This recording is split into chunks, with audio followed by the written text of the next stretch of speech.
ત્યારે આજે વરસાદ ગુજરાતમાં થઈ રહ્યો છે એ પ્રી મોન્સૂનનો વરસાદ થઈ રહ્યો છે જે પ્રી મોન્સૂન એક્ટિવિટી થઈ રહી છે બફારો ઉકળાટ ભયંકર છે મોટાભાગના જિલ્લાઓની અંદર વરસાદ કમોસમી વરસાદ હતો એ તો અટક્યો છે સોંથ વાળીને જતો રહ્યો પણ ત્યાં હવે પ્રી મોન્સૂન એક્ટિવિટી શરૂ થઈ ગઈ છે અને ચોમાસું 15 તારીખની આસપાસ એટલે કે 15 જૂનની આસપાસ આધિકારિક રીતે ગુજરાતમાં પહોંચી જાય એવું હવામાન વિભાગનું અનુમાન છે।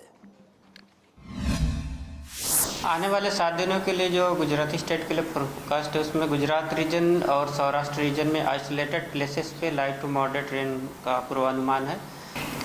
आज के लिए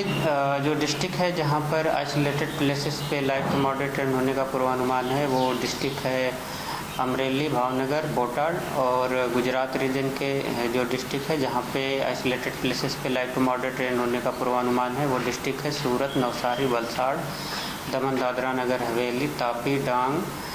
नर्मदा और छोटा उदयपुर, दाहोद डिस्ट्रिक्ट शामिल है। अभी आज की डेट में गुजरात रीजन के आसपास कोई वैसा सिस्टम नहीं है, फिर भी जो मॉइस्चर सप्लाई है वो अरेबियन सी से बनी हुई है जिसके कारण आज और आने वाले 7 दिनों के लिए आइसोलेटेड प्लेसेस पे लाइट टू मॉडरेट रेन का पूर्वानुमान है। अभी भी जो गुजरात में मानसून एंटर करने की जो नॉर्मल डेट है वो 15 जून है। उसी के आसपास जो मानसून गुजरात स्टेट में प्रवेश करेगा वो 15 जून के आसपास का ही